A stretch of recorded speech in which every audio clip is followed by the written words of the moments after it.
একটি উন্নত সমাজ কেবল অর্থের উপর দাঁড়িয়ে থাকে না, তা দাঁড়িয়ে থাকে সম্পর্কের গভীরতা ও শৃঙ্খলার উপর।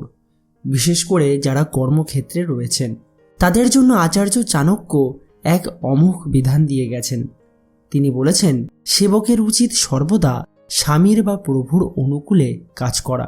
অর্থাৎ যে ব্যক্তি আপনার অন্নদাতা বা আপনার পরিচালক, তার চিন্তা ও লক্ষ্যের সাথে নিজের কর্মকে একাত্ম করাই হলো একজন আদর্শ সেবকের প্রধান কর্তব্য।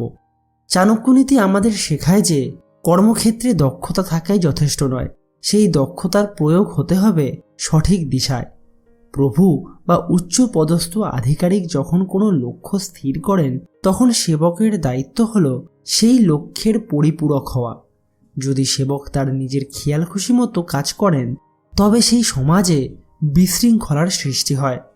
এখানে অনুকূল হওয়ার অর্থ কেবল অন্ধ আনুগত্য নয়, বরং প্রভুর মানসিকতা ও তার দূরদর্শিতাকে বুঝতে পারা। আপনি যদি আপনার ঊর্ধ্বতন কর্তৃপক্ষের বিশ্বাস জয় করতে চান, তবে আপনাকে প্রমাণ করতে হবে যে আপনি তার চিন্তাধারার একজন যোগ্য সহযোগী।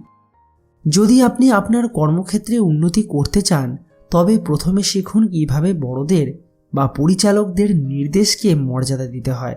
তাদের অভিজ্ঞতার উপর ভরসা রাখা এবং তাদের ইচ্ছাকে বাস্তবায়িত করাই হলো আপনার শ্রেষ্ঠ পরিচয়।